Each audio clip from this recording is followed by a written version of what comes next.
Welcome to Soccer Morning on World Soccer Talk. Here's your host, Jason Davis. Good morning, everybody. Happy Friday. Welcome into Soccer Morning. Excuse me. Wow, what a way to start a Friday. We are live. We are on the air. We are on backheel.com. I hope you're watching there.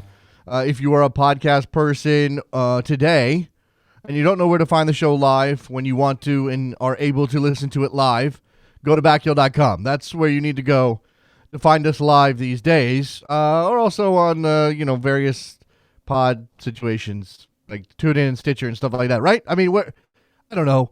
We're all over the place.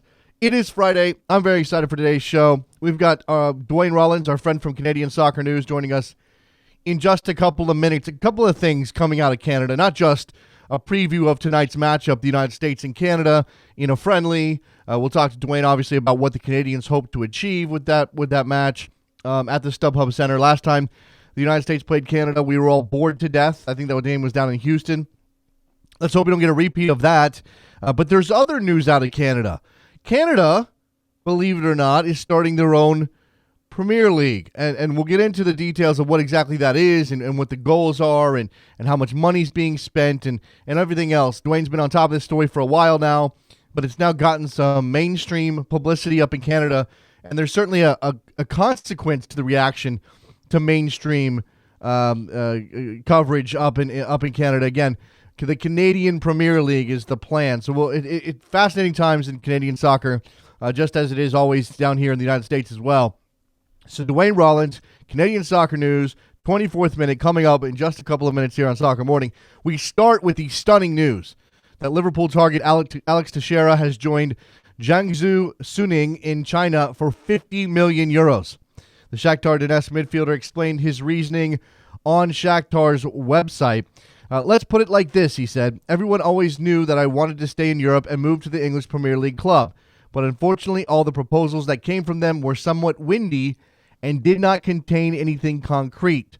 Now I have received a serious offer from China. Of course, I'm moving there. At this stage, the Brazilian national team will move away from me a little further. But let's see what happens in the future. It all happened very quickly, in just a twinkling. I was at the airport going to the training camp, and my agent phoned me up. He said that Shakhtar had received a 50 million euro offer. I immediately wondered whether it would be good for me, my family, the club, and took the appropriate decision. I wanted to make it to the English Premier League one day. But until now, all my thoughts have been focused on Shakhtar. As I said, anything that happens so fast, I don't even have time to realize it. It goes on and on here. He talks about the speed with which this deal came around. It's about the money, okay? And I don't even begrudge Alex Teixeira the right to go chase the money. We talked about Stuart Holden in his retirement yesterday a little bit on the SiriusXM show, and one thing I said is when a player has the opportunity to get paid, they should get paid because you never know when it's all going to go sideways.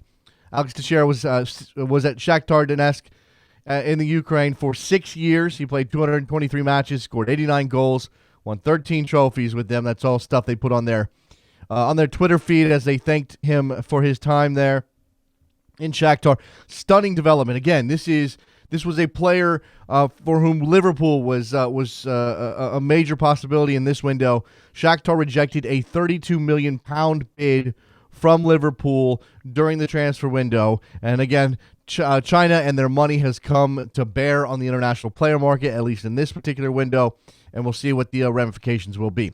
U.S. Soccer moved to have its lawsuit against the U.S. Women's National Team Players Union sealed after personal information was included in the original publicly available filing. They actually did replace the publicly available filing with a redacted filing and then went to have the lawsuit sealed. So I'm not sure what's going on here. Home addresses and email accounts of 28 players were made public and exhibits included in the lawsuit. Megan Rapinoe said, naturally, we're upset. The players are very, very upset. We feel disrespected.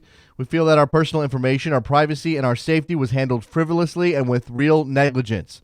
I doubt it was purposeful, but it's an egregious error and one that's unacceptable. We're public figures. There have been issues of privacy and hacking and stalkers. It's very unsettling. We're upset. to know that someone could show up at your door. That's extremely unsettling, and it's something that you can't get back. So a big problem there, as not only has the U.S. Soccer filed a lawsuit against its players, but now they've got this issue of getting back a little bit of trust and going ahead with negotiations after having revealed the home addresses and email addresses of 28 players in that national team. Reports out of St. Louis indicate that Major League Soccer will begin searching for a downtown stadium site immediately. Don Garber, commissioner of MLS, obviously, told the St. Louis Post-Dispatch that several local groups have approached him about potential ownership stake. MLS has announced plans to extend to 28 teams. We know that after moving to a plan for 24, they pushed it up to 28. Garber has talked about St. Louis for a couple of weeks now, pretty aggressively. In addition to St. Louis, Garber told the St. Louis Post-Dispatch that cities vying for expansion franchises include Sacramento, San Diego, San Antonio, and Detroit. Those are the names legitimately listed in the story that I pulled up this morning when looking into the news today. So I don't know if it's limited to those cities, and if it's just those cities that are vying for a spot in the 28, or if there are other cities who may pop up. Certainly, I've heard Charlotte. We know Louisville is making a push. There's a couple of other cities out there who may have interest in an MLS franchise who just aren't on the radar or aren't in the first tier at this point. Garber said, "Nobody argues that St. Louis is not a great soccer market. It has a passionate fan base and a great soccer history with packed crowds at national team and international soccer games here. St. Louis fans have recently proven their market power. Also, the league likes the potential rivalries between St. Louis and teams in obviously Kansas City and Chicago, a Midwest situation there, maybe trying to replicate something that's happening in Cascadia at the moment." Liverpool fans are planning a walkout in the 77th minute of Saturday's match against Sunderland at Anfield in protest of the ticket price hikes announced by the announced by the team. This is all for next year. The most expensive ticket in the redeveloped main stand at Anfield, because, of course, part of the issue at Liverpool has been the stadium situation. They're redeveloping the main stand. It will rise from £59 or $86, roughly $86, to £77 or roughly $111. Hence the 77th minute walkout, the $77 price for that ticket. You've got some upset fans here. The team has said 64% of prices will freeze or decrease around the stadium, and 45% of match day tickets will also drop in price. New initiatives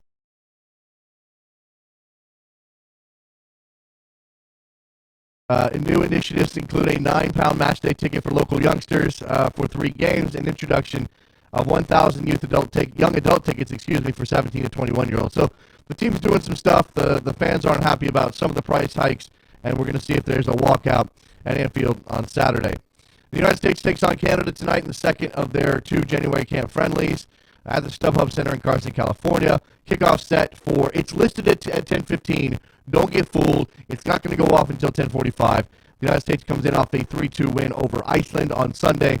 We'll talk to Dwayne Rollins from the 24th Minute, from Canadian Soccer News. He is the 24th Minute on Twitter. We'll talk to him right now. And also check in on the Canadian Premier League and the plans there. It's Soccer Morning on Backhill.com. Don't go anywhere. Be right back.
Welcome back to Soccer Morning on World Soccer Talk with Jason Davis. All right, we are back on Soccer Morning, working through some issues here, but we're here on the air. We've got our friend Dwayne Rollins from Canadian Soccer News. You can follow him on Twitter at 24th Minute. He's an OG. How you doing, Dwayne? I'm well, Jason. Good to be back. It's good to have you. All right, so it's a couple of interesting things here. Of course, everybody knows that there's a game tonight.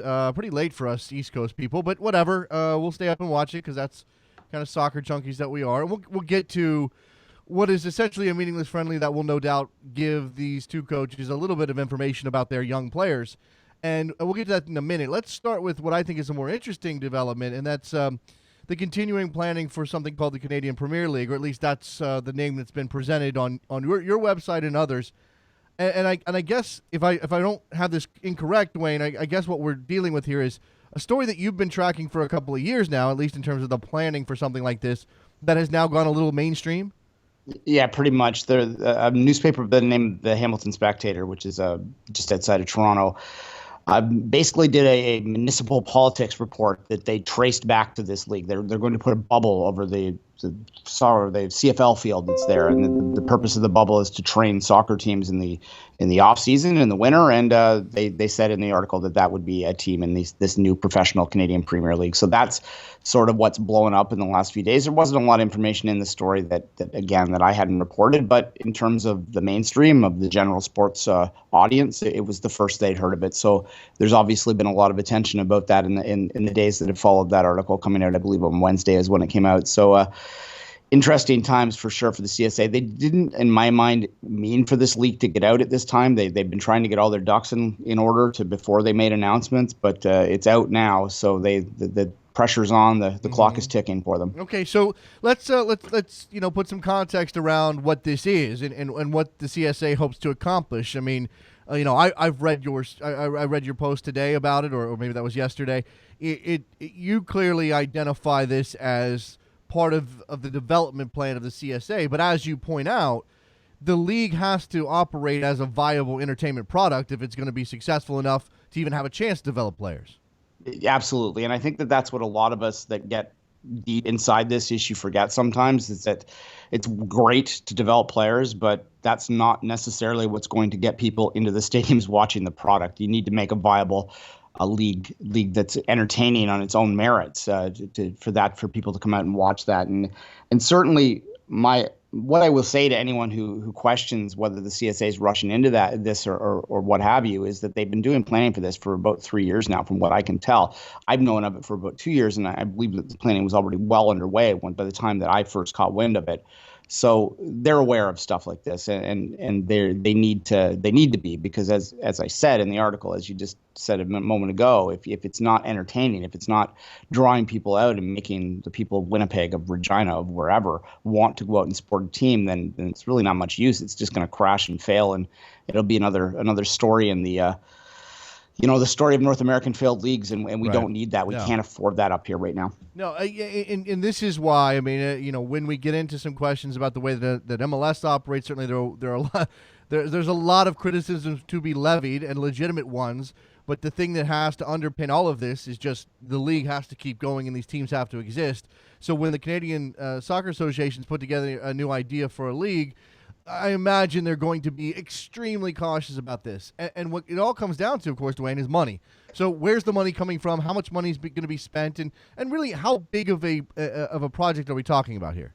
It's fairly significant. And the biggest thing that the CSA identified is the need to have deep-pocketed investors. Similar to when MLS started, they need to have people that are passionate about the idea and believe in the long-term possibilities of a project that will absolutely lose money for 3, 4, 5, 6 years, maybe more.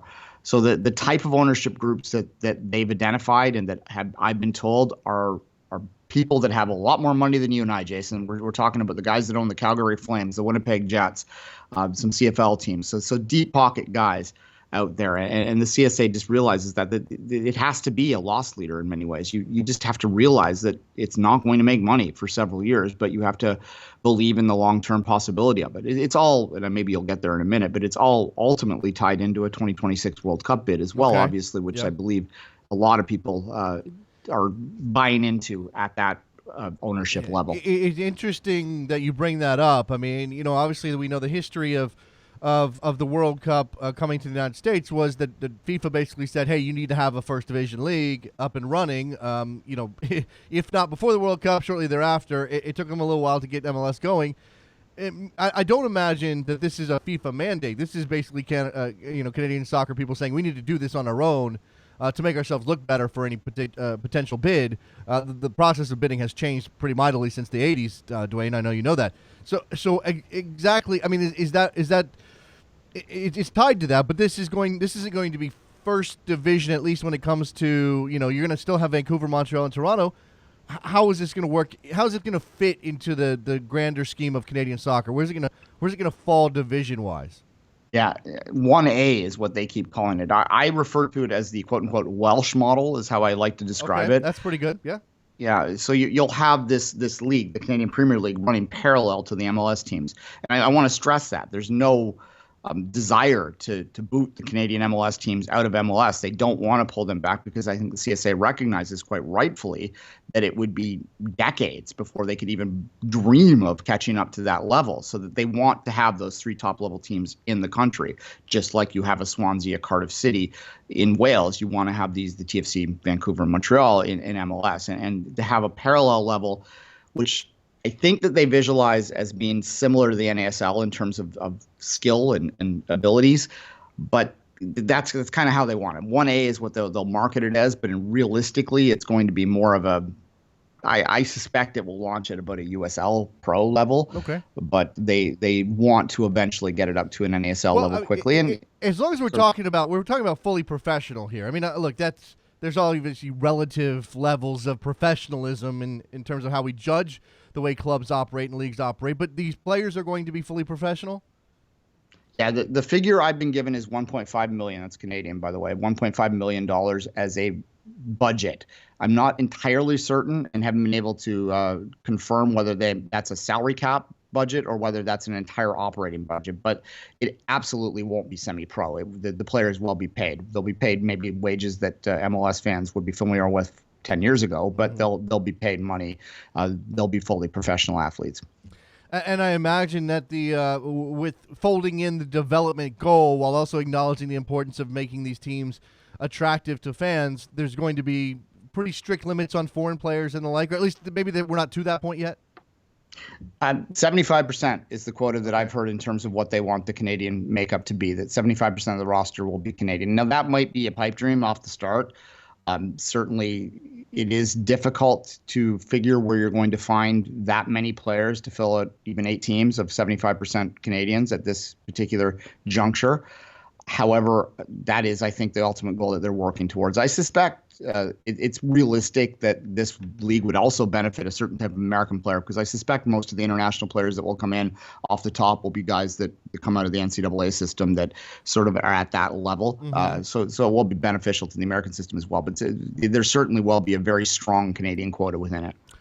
Did we talk about the number of teams here? How many? You mentioned some groups, certainly the CFL ownership groups who might be involved, but what's the goal for launch? 6, 8, somewhere in that area?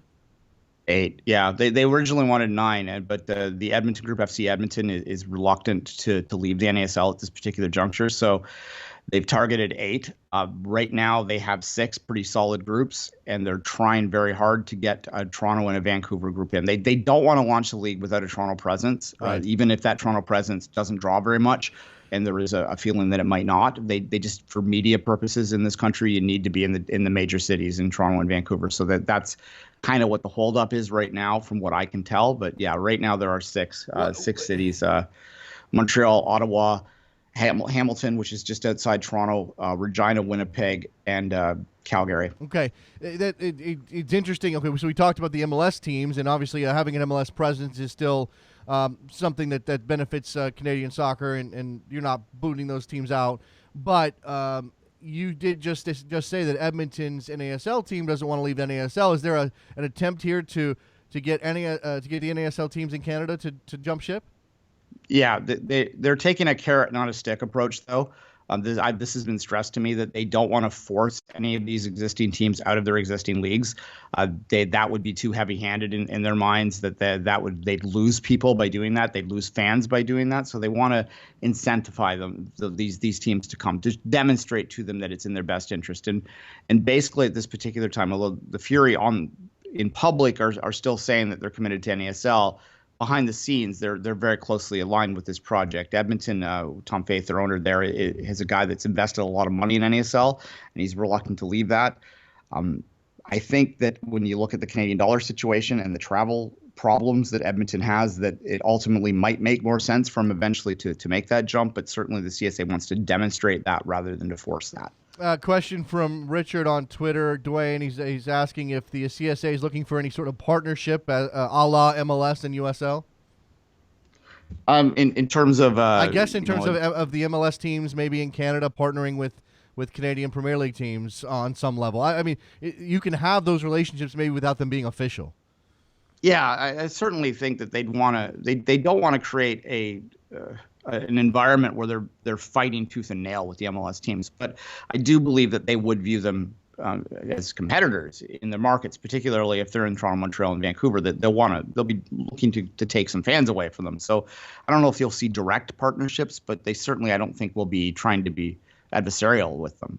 That wouldn't benefit anyone, I don't believe. But in terms of maybe some loan players coming down, things like that, you might see a bit of that. But I believe that really it will be imperative to try and demonstrate that they're not like the little brother to the MLS teams, even if they legitimately are. Maybe need to demonstrate. Maybe work a little bit more like the USL teams, but position themselves more like the NASL has positioned themselves in the North American market. So much to unpack here. The goals. I mean, again, a couple of years planning here. I imagine they have targets. $1.5 million is a lot of money, but it's not a lot of money, and if you know what I mean, of course you do. So what are attendance targets, and what are the stadium situations? Yeah, the CFL stadiums basically are what they're targeting. So it's very much will look like MLS did in 1996 off the start. There won't be a lot of soccer-specific stadiums. They'll be playing in stadiums that are probably too big for them. But they'll be cheap because their ownerships will be tied in with the ownerships of the CFL side. And they're also using the CFL for a lot of crossover marketing and TV possibilities. I've heard that TSN is involved in this as well. In terms of numbers in the stands, the number that I keep getting told is between 5,000 and 7,000 is what they would be okay with off the start and to grow it from there. Certainly, they're realistic. I mean, they understand that this is going to be a tough sell to a lot of Canadians. The Canadians that are all, it's the same problems you have in the United States, Jason. You have guys that are going to be inclined to not care about local soccer. And then those that are already tied in and looking at MLS and viewing it as a higher level. So it's a really tough sell, but the CSA believes very strongly that they need to get out there and to get into markets that MLS will never touch in this country. Yeah. You mentioned TSN, so the television element, obviously crucial. You've got to have a national footprint, some kind of national relevancy in order to get people to even imagine they should care. It seems like television gives, is what legitimizes sports leagues these days. So what's the television situation? Yeah, again, I mean, TSN's what I've been told, that they would be partners because basically the CFL is very involved with this. They view it as sort of an extension of their branding, another Canadian league. They can sort of tie it in and share the stadiums. TSN, for those that don't know, it's very associated with the CFL up here. That is one of their biggest products. So they would probably use this as further programming for the down months in their season. The CSN obviously also doesn't have the NHL anymore, so they need programming. So that's a big part of their interest. But yeah, the CSA absolutely understands that they need to be on a major Canadian sports network to be seen as legitimate. I don't know that this has come up yet, if they're to this point yet. I imagine there's stuff behind the scenes, maybe hush hush. As you said, they've been keeping this fairly quiet until the Hamilton paper put it out there. The situation with branding and all of that. I mean, I just watched last night the new USL team in San Antonio unveil their name and their logo. I'm pretty underwhelmed, Dwayne. It's a discussion for a different day, but we know that these things sort of matter, at least in the initial buzz phase of getting people interested. Are they going to go with individual identities and try to create something unique? Are they going to follow the the traditional soccer model of place name FC? Or are they going to go with maybe tying it directly into the CFL team? That's interesting, and there are conflicting thoughts on this. There are some people that want to bring back the Blizzard and the Boomers and the NASL names and so on and so forth. But there are others, just like in the United States, that view that as a tip to failures of the past. One thing that is interesting is that they're trying to partner up these ownership groups that don't have a lot of soccer experience with existing clubs. So, for instance, one thing I've heard is that the Hamilton Club will be tied in with Sigma FC, which people may know as the academy that has developed Kyle Larn and players like that. So you might see a situation where if they're tied in with these existing technical groups, that they may absorb the branding of those groups. But that's, I think, a little bit further along in the planning stage at this particular point in terms of exactly how they'll do this. But what I do find interesting is that partnership, that cooperation with the existing academies or clubs that are out there. They're identifying the need to have soccer knowledge, and this is how they want to address that. All right, there you go. That's the Canadian Premier League in the planning stages. Of course, as we just talked about, maybe hitting the mainstream news a little bit more than previously wanted by the CSA, but they got to move forward now, Dwayne. We'll be tracking Canadian soccer news for updates on that. Since I have you here, and again, there's a game tonight in California between the United States and Canada. I suppose we have to talk about it a little bit. I'll tell you this, Dwayne. I have no idea what to expect from Jurgen Klinsmann in terms of lineup and formation and approach to this. I imagine he'll want to take the game to the Canadians, but beyond that, I don't know what to expect. Do you have any idea what to expect out of Benito Floro? I suspect that they will use this opportunity to line up in the way that they will line up against Mexico. So what that will likely look like is they will have a lot of men behind the ball, and they will be looking for opportunities on the counter. That makes the most sense. That's what they're using this game, is to prepare for those games in March against Mexico, home and home. That's more important, obviously. So I suspect that that's what you'll see from Floro. And Floro really is not a guy that's inclined to open it up anyway. Canadian soccer, the Canadian men's national team lately has been pretty dull to watch as a neutral. They play a lot of 0-0s. They don't give up awful lot of chances, and they don't certainly score a lot of chances. So I wouldn't, if you're going to bet the over tonight, I'd keep your money in your pocket. So there you go. So I mean, the last time, I think it's the last time that they played, it was a scoreless draw, right?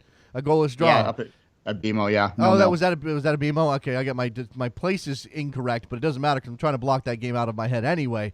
And I guess, again, for the Americans, it's maybe some younger talent. Certainly there's some younger, exciting talent in the Canadian program.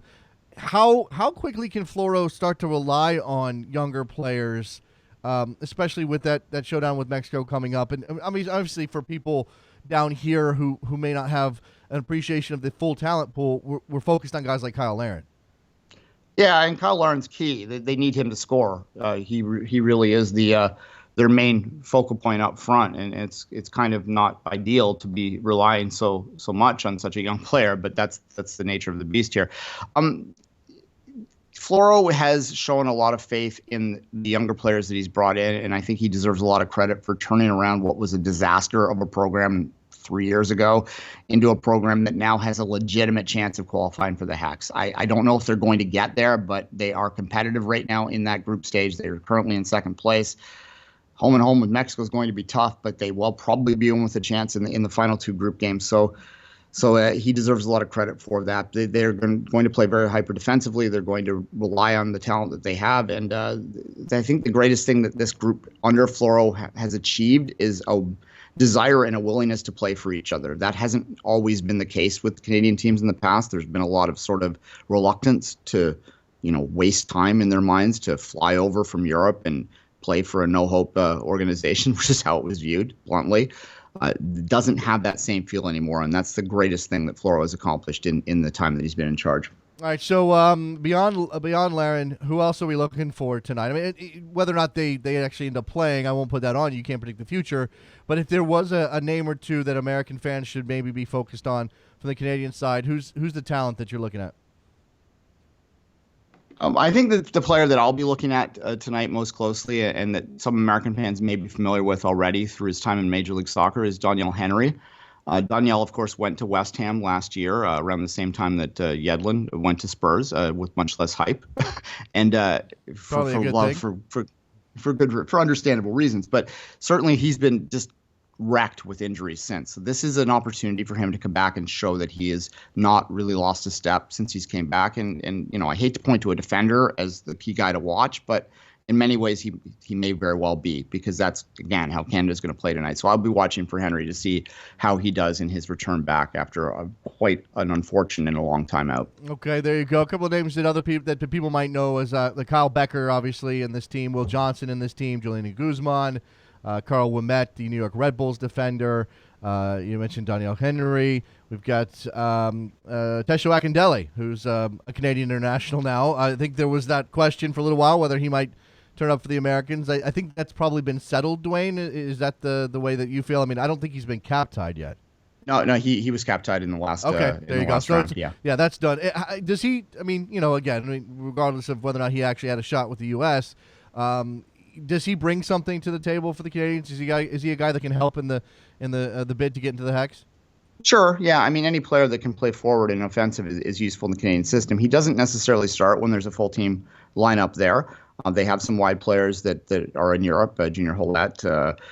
There's a player at Burnley that is Scottish that they've nationalized, basically. That his father was born in Canada, so they're going to bring him over. So he's a little bit further down the depth chart, but certainly that's another example of one thing that Floro has done is he's brought in a lot of guys like that to add depth to this program. There wasn't very much at all prior to that. Yeah, I don't think I've had a chance to talk to you since the Junior Hollett decision came down and he actually decided to be a Canadian.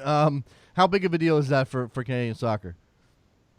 It's huge. I think he's a very talented player that brings something to the Canadian lineup, brings some speed, brings some offensive creativity that they lack in a lot of ways, and it opens things up so that they're going to bunker up, they're going to play defensively, but if they can have some guys that can get out on the counter, that can create some space, that will ultimately, I think, help guys like Lauren, who are the targets that they're looking to score.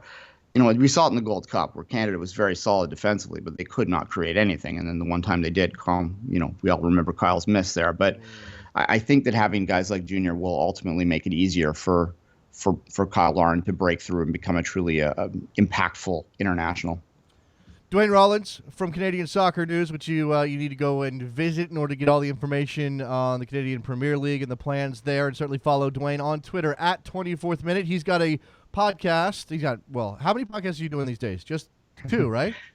We have 21 shows on the Sports Podcasting Network. You're not hosting 21 shows, Dwayne. How many shows are you hosting?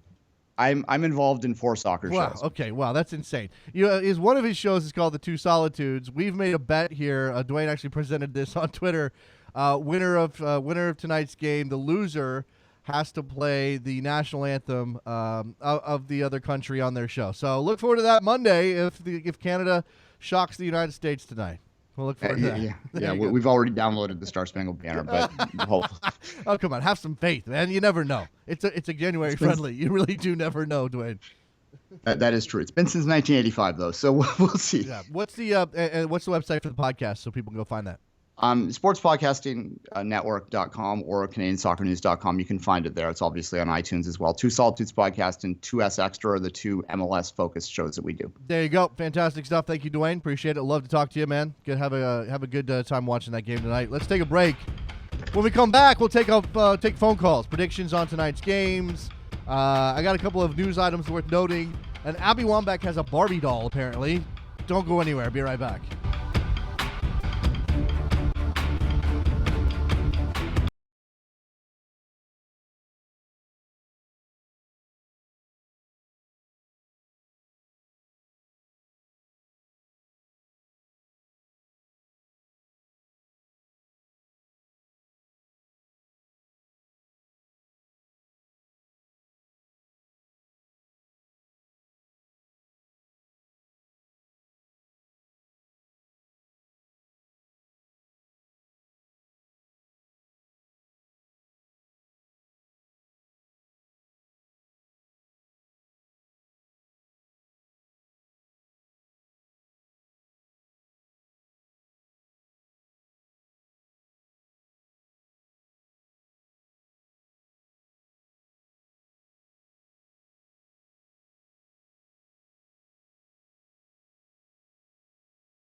Welcome back to Soccer Morning on World Soccer Talk with Jason Davis. We're back on a Friday edition of Soccer Morning on backheel.com.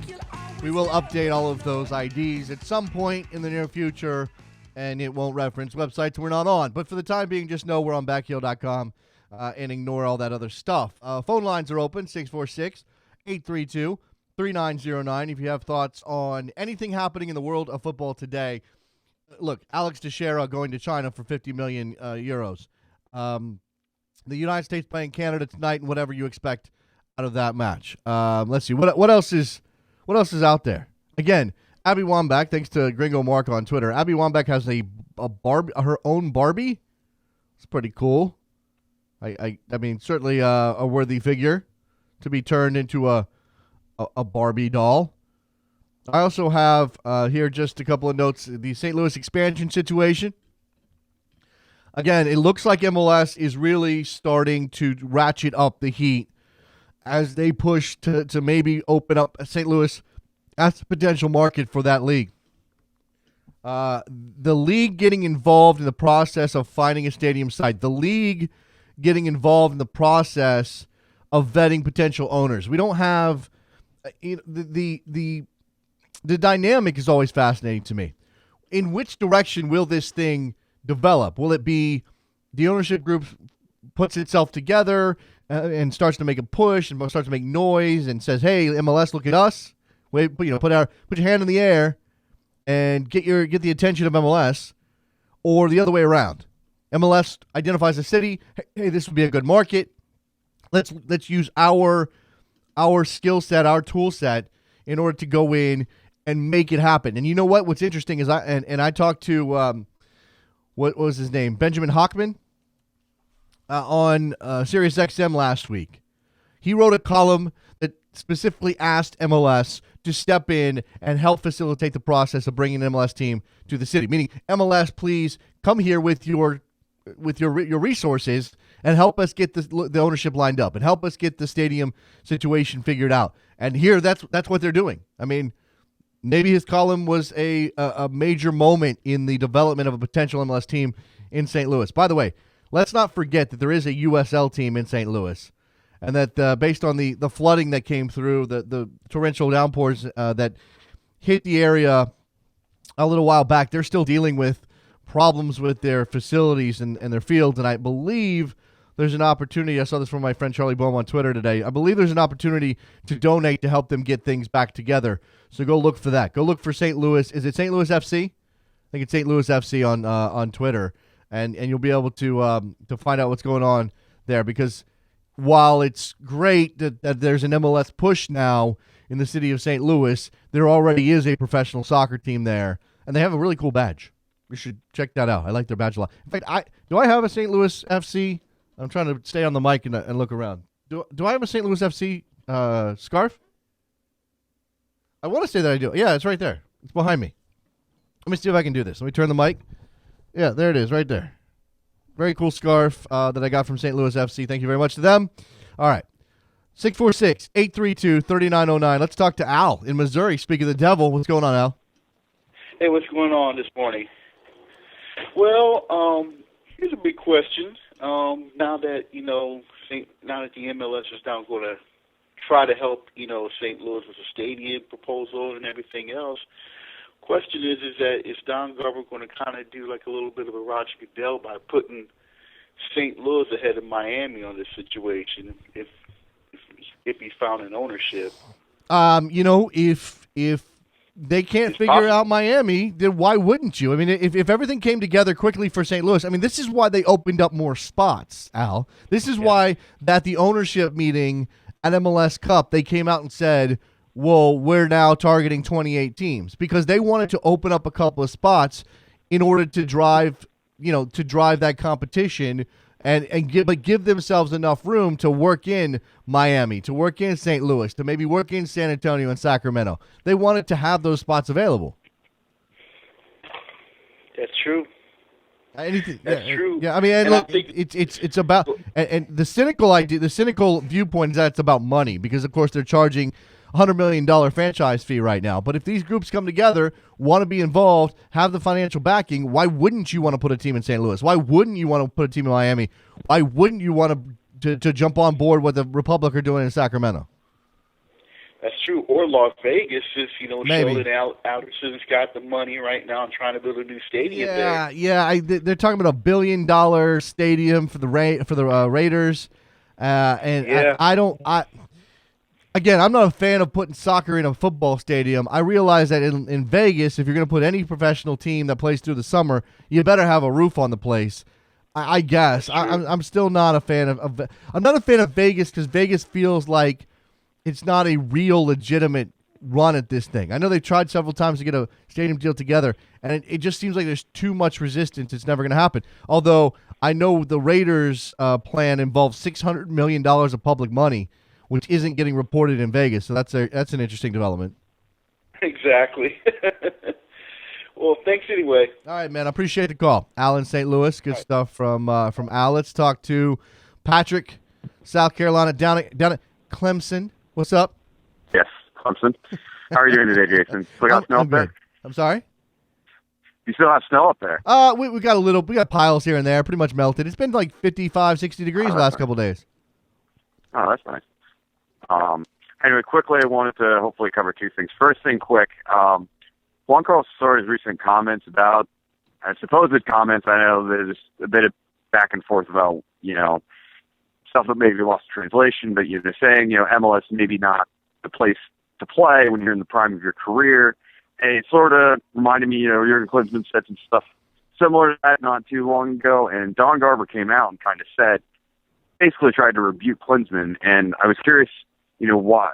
Don Garber hasn't said anything about what Juan Carlos Osorio said, and because they don't. Pretty obvious.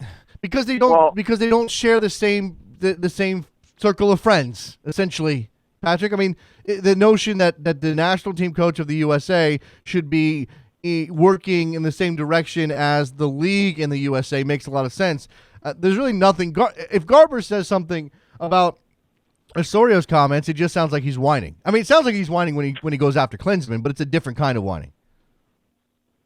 I guess, but I kind of thought he would say something because it's been pretty apparent that MLS has been going after these Mexican players in their prime. Obviously we got Giovanni Dos Santos, and now he's kind of been on the outside looking into the national team picture, and that completely shuts that avenue of opportunity out for MLS if you're not going to get more Mexican players coming in. You're not going to attract more Mexican fans. Sure, but I think that Garber knows. I think the league knows that they're going to have to do their talking to Mexican players with their wallets. I don't think there's any other way to view this. I mean, they essentially, again, I think that in the instance with Klinsmann, Garber probably should have just let it go. I mean, he really probably should have let it go. He sounds like he's whining when he does what he did with Clinton rebuking him. I mean, the infighting is not a good look on the U.S. side of things because again, it's infighting. It's two guys who have a stake in the same in the quality of the soccer in the same country. Osorio does not, aside from maybe one or two players who have already made their way here, one player in particular, he really doesn't have a stake in American soccer at all. Or at least in MLS. He may have a stake in younger players who are could be snapped up by MLS teams.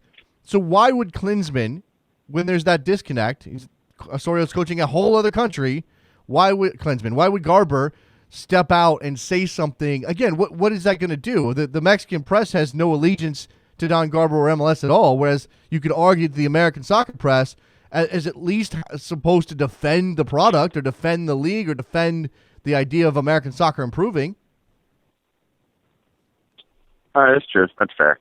I just think from the league's perspective, they have to say some sort of something just to try and curb that public perception that, MLS is a retirement league or not a good league, which, it's not Mexico, or Europe, but, I would have just thought he would have said something like, well, again, I think that fine with his opinion, but we think we're doing a pretty good job at MLS here. Sure, we obviously got a Mexican player here, and he's been doing pretty well. I just don't think that first of all, the premise that Garber needs to say something because the coaches of the two most prominent national teams in the region are saying that players should be going to Europe in their prime. I mean, that's not really a controversial statement. I mean, it's not. No. I mean, Klinsman says he wants players to be playing in Europe, that shouldn't be controversial. What's controversial is if he is actively preventing MLS from being able to sign players. If Jordan Morris if the price on Jordan Morris was driven up by a factor of 100%, don't remind me about Jordan Morris. What'd you say? Don't remind me about Jordan Morris. I'm just saying, like, just as an example. And look, no, again, the College Cup final. Oh, that's right, Clemson. Yeah, sorry about that. Klinsman has been regular about this stuff. I mean, this is not new. When he says it, it's not the first time he's ever said it. There's clearly, based on what Merritt Paulson said recently and some of these other things, there's clearly an undercurrent within American soccer circles that Klinsman is working against the league. Juan Carlos Osorio making one public statement does not measure up to the same level of disagreement that Klinsman has presented. So I don't think that Garber has the same responsibility, even if you could, even if you could make a valid argument that he should say something. They're better off. The league is better off doing this stuff behind the scenes. They're going to these Mexican players and their agents and saying, "Hey, look, I know what the coach said. It's not, we can't control him, obviously, but we can offer you a good playing environment at an excellent salary in a less pressurized place. All of these things, all the things that MLS has going for it. I just don't think, Patrick, that it's necessary for MLS to be fighting everybody who says something, quote unquote, negative about the league. I think that's a bad look. And I also think that, as things progress, you're going to see Mexican players playing in MLS get called up, and the thing will fix itself. Because one thing Osorio did after he made that statement, he came back and talked to Ives Gullersepp and said, "No, I would never not call a player just because he's in MLS." Somebody talked to him about it. Somebody behind the scenes, probably in Mexico, said, "Hey, we need a good relationship with them, or we don't want to piss off MLS because they're going to be developing players that we might want to poach one day. Don't do this." You know what I mean? Yeah. I guess I understand it from that viewpoint. Yeah. All right, Al. I'm sorry, Al. Patrick, get my callers mixed up. Patrick, appreciate the call. You got anything else? Do we have time, or you want? Yeah, I got time. There's nobody else. Nobody else calling in. Go ahead. Great. I guess it's been a long time since I called in because I really hadn't had the chance. But I always call about college soccer, and one of the things I know, especially following the College Cup, there was a lot of discussion about place college soccer, whether it's good for development or not. One of the things that just never seemed to come up is just the fan or support for college soccer at all, which I think, especially the past year we've had at Clemson, where we kind of had a supporters group doing a lot of stuff for the club. I think that's the sort of thing that can make or break college soccer going forward, whether fans get engaged or interested in it, as opposed to the development team going toward these USL sides or something that's interesting. like that, where some of these players may skip college for that. I think if college offers a fan environment, I think it's the same thing, for basketball and football. Players come to develop here, especially just because it's the biggest thing. And, the money where the fan support is generally going to be where the development happens. That's an interesting part of the college soccer discussion that we don't have enough, and I'm glad you bring it up, Patrick, because it's a reminder to me that, just because college soccer doesn't measure up to basketball or football doesn't mean that there's not a potential for it to become a bigger part of a college experience, and that being a part of the draw for some of these kids. If you're not, look, not everybody's in an academy and going to college from an MLS academy or choosing between Jordan Morris signing with a professional deal versus going to college. A lot of these kids are just going to college. If there was more momentum from the fan side of it, then maybe it would feel more important. But the problem with that, Patrick, is that we have a developed scholastic sports culture in this country, and I don't know that you can suddenly turn soccer into anything that measures up. There's a reason college baseball doesn't get a lot of attention, because they don't get crowds. There aren't 50,000 people going out to watch college baseball games. there's 50,000 people going out to watch college football games. So how do you think that look, Clemson might be an exception, Maryland's an exception, Akron's an exception, UC Santa Barbara's an exception, but we're talking about a handful of schools in the country. I mean, it's tough. I think it just sort of have to happen naturally for fans in a given college to see maybe what other places are doing, what MLS teams are doing, to sort of build that same momentum, around the team. I mean, that's certainly what's happened. Let me ask you something, Patrick. We've gotten up to like 5th to 10th, and that's sort of the same thing you saw with a lot of MLS teams. It's like, the Timbers Army or Sons of Ben really pushing for these teams and drove a lot of MLS success. That kind of just happened upon those teams, not that they were pushing for those markets. So I think the same sort of thing kind of needs to happen, whether it's just, college students from one campus to another saying, hey, we got this great thing going on. Maybe you should try and, start a supporters group at your place, bring some flags, bring some Let me ask you a question. Let me ask you a question. Patrick, let me ask you a question. Yeah. Two questions. One, in order for college soccer to get more people out, does it have to be an alternative to other college sports, or can the same people who are going to the basketball games and the football games also jump? I mean, do you think that there's room for that? Can you sell it to the football and basketball fans? Yes. Okay. I think it's not that it has to be an alternative. It just needs to be unique. Okay. And that's what's happened, I think. That's, I think, what's drawn a lot of these fans to soccer is, it's a unique environment. It's not the same thing as football where, football's got, your cheerleaders and whatever. Crowd just makes a ton of noise when their team is on defense. Soccer is totally different. If you have people bringing flags or banners or singing, stuff like that, it's a totally different feel. Our supporters club, we aren't just a soccer supporters club. We go out to all the sports, and these same people, have fallen in love with soccer in the past 3 to 2 years because we've made an effort to kind of make it a unique experience. Mm-hmm. So, yeah, I think. Okay, I know. Look, you're committed. You're committed to your team there at Clemson. I imagine it's difficult. I imagine it's difficult to get excitement for the soccer team when the football team's as good as Clemson's football team is right now. I'm just saying, like these things have to exist side by side, and you've already got the established culture of the football team. They can, but I think people will take notice. Like when people, even in the football environment, people will take notice if the team's doing well to some regard, or has fan interest because. Or a little bit of fan interest, at least, because then. Go ahead. Well, I got a couple people lined up. I'm going to give you an example. But, I got a couple people lined up for calls, but let me get to my second question because, again, asking whether or not it needs to be alternative. The second part of this, well, maybe I've even lost the thread here. I had another question in mind for you about developing a fan base for. Do you think briefly here? Again, I want to get to some other people. Do you think the rules need to change and line up with the professional game in order to get people excited about college soccer?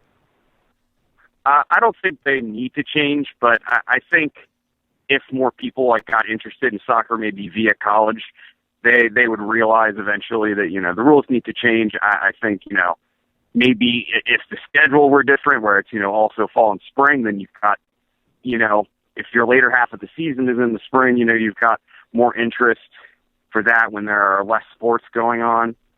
I think really, it can be a catalyst for change if, maybe even if some soccer people who haven't been paying attention to college soccer because they're, have only been watching the Premier League or the Liga or whatever, and suddenly they're like, hey, we got a cool team on campus. Oh, why are there rules where we should moan about that and try and get NCAA to change it to regular soccer rules because there's nothing wrong with that. Okay. All right. Patrick, I appreciate the call. It's a great discussion. Maybe we can bring it back up on another day. There goes Patrick down at Clemson in South Carolina. Let's talk to Nelly in Texas. What's up, Nelly? Hey, what's up, Jason? I was just curious if you happen to see the new way MLS teams get championship stars on top of the jersey logo. Yeah, I saw that on Twitter last night. I think Ariel Castillo from the league was sharing that around. I don't know. Is that a big is it a problem? Is it a big deal? Are people concerned about this, Nelly? No, I think this is a better deal. Before they have the Scudetto with the U.S. flag in the back and the MLS trophy, this seems to me a little bit more organized. Like if you have 5 titles, you get a gold star, like LA Galaxy. Yeah. If you won a title, you get the silver star below, and then if you have 4, you get 4 little stars. I do It's not a big deal. I do like Curious the about- I do that's like the pretty cool. I like the defending champion getting a gold star with the year, right? Isn't that how that works? You get a gold star Yeah. with the year of your title, which is obviously the previous year, and then once you hit that second year, it turns into a silver star that goes above your crest. And then, as you said, you collect 5 of them, you get that big gold star. Like the LA Galaxy are the only team that get to have that one. Yeah, no, I don't have a problem. I think it's I like that stuff. It's cool. I just saw some people like complaining that they were making it more complicated than it needed to be. But it's MLS. That's how we do it. Yeah, and I think they should stick to this one. They've been changing it a lot lately. I kind of was throwing some ideas, like maybe we should do like what Premier League does and get a golden logo patch with the year that you won it. Okay. I think that was better, but Yeah, you never know. Hey, another quick question.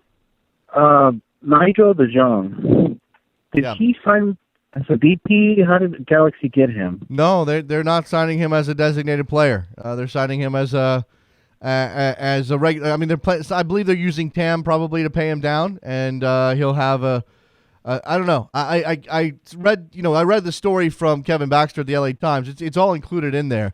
How they convinced it. His contract is backloaded, meaning he's not a DP this year, but if he stays with the club next year, he will be a DP. He'll take the spot vacated by Steven Gerrard, who's only got 1 year left on his deal. Okay, that makes sense. I was just wondering how they loaded up with Cole, Yeah. and him and Van Dam. As Galaxy, MLS likes to help them out sometimes. Yeah, I guess you could say that. Nelly, you got anything else, man? No, that's it. Hoping All to right, see USA and Canada win tonight. I think Canada has been stepping up really good, and I've told some friends Canada may have a shot of getting into the hexagonal round. We'll see. If they tie versus I think this is going to Vancouver. be. They got a shot. This is going to be a good. Yeah, they have to get a result in that first leg. This is going to be whatever. This is going to be a test of the Americans to break down a bunkered in team. That's a good thing, certainly. I'm a USA fan, but I'm a FC Dallas fan. I like Teixeira, so I'm pulling for Teixeira to score a goal tonight or two. Okay, there you go. Appreciate the call, Nelly. I don't want 2 goals from Teixeira. That probably means the USA loses. Maybe not. Adam in Winnipeg. What's up? How's it going today? It's going well, sir. What's on your mind? Hey, nothing much. Just getting all excited about the new, Canadian Premier League coming up in the next years. So I just want to know what your thoughts are on it. I think it's a great idea. I mean, I think it's the right move for Canada. I understand because of the way our sporting cultures have been married for the last, 80, 90 years, why it makes sense to have Canadian teams in MLS. But I think that there's certainly reason for Canada to want to have its own wholly contained first division league. I mean, again, I guess there are going to be FIFA exceptions made, and they'll be able to call this their first division, even though they'll have Montreal, Vancouver, and Toronto in MLS. I think you need an opportunity for Canadian players in a much more numerous setting than MLS provides, because there's only so many roster spots. MLS is at this point the salaries are going to make it difficult for a developing Canadian player to get on board, and if you have Right. if you have 8 teams out there with 75% of their roster spots dedicated to Canadian players, that's a good thing. Obviously, I think it all depends on people going out and supporting it, Adam. Yeah, I think the challenge is I think the 75% initially is going to be a challenge, but I think eventually I'll grow. But I think attendance, in the first few years is going to be Adam, are you there? I seem to have lost Adam. Hello. Oh, There you are. You're back. Attendance the first 2 years will be. You said something. yeah, I know. I think attendance is going to be a challenge, but I'm thinking if attendance is around 35 to 5,000 a game, that would be really good. So Yeah, you gotta have from everything that Dwayne said, what struck me most is that they seem to have some realistic notions about how this thing is going to have to be. It's going to have to start very small and grow. And look, even if it tops out where the Canadian Premier League has 10 or 12 teams and the average attendance is 5,000, that's still a viable soccer league as long as you keep your costs fairly low in terms of payroll and operational costs. So, and again, having the CFL teams on board cuts into a lot of the operational costs. You don't have to pay the rent on the stadiums directly. This is something worth doing. Let's say it that way. And also, I think the demographics have changed. It's a lot more favorable now than it was in the late 80s to early 90s when the original CSL was playing.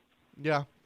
Oh, absolutely. I think the growth of soccer across North America makes this more viable a prospect. I mean, Mike on Twitter has a question: how will it ever be truly their Premier League if three of their biggest markets aren't in the league? There's nothing that says the Canadian Premier League can't put teams in Toronto, Montreal, and Vancouver.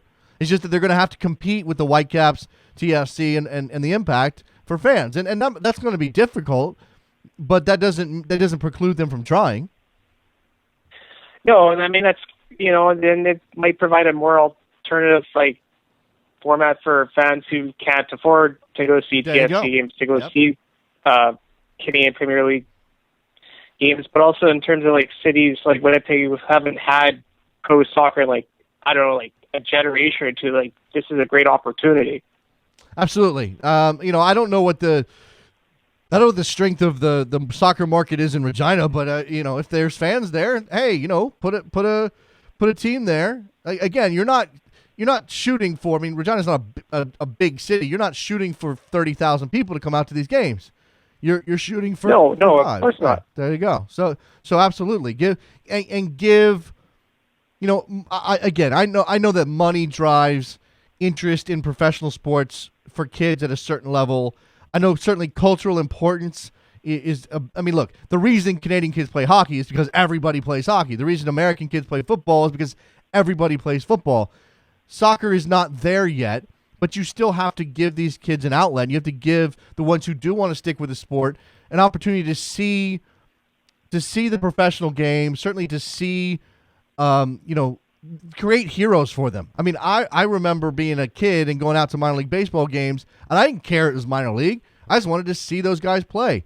If you have an opportunity to go out and see Canadians on a soccer field getting paid to play the game and they become your heroes, that can be a big driver of Canadian soccer. Yeah, and also, like I said, for getting people out, it's also, you got to have a supporter culture, I think, as well. And that's going to also be critical in moving the league forward.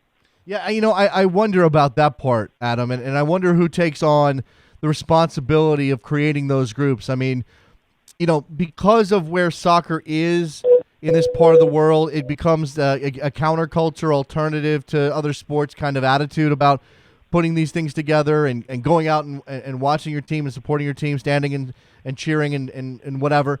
And those supporter groups are typically launched, if they are launched ahead of time or in concert with the club, by people who are of that sort of, I don't want to put hipster on it, I don't think that's fair, but certainly people who maybe aren't necessarily going out to the CFL games. And I wonder how you match up those things. And again, whether or not there's enough interest in the sport in a place, again, I'm going to use Regina, for there to be a supporters group that pops up and has 500 people in it.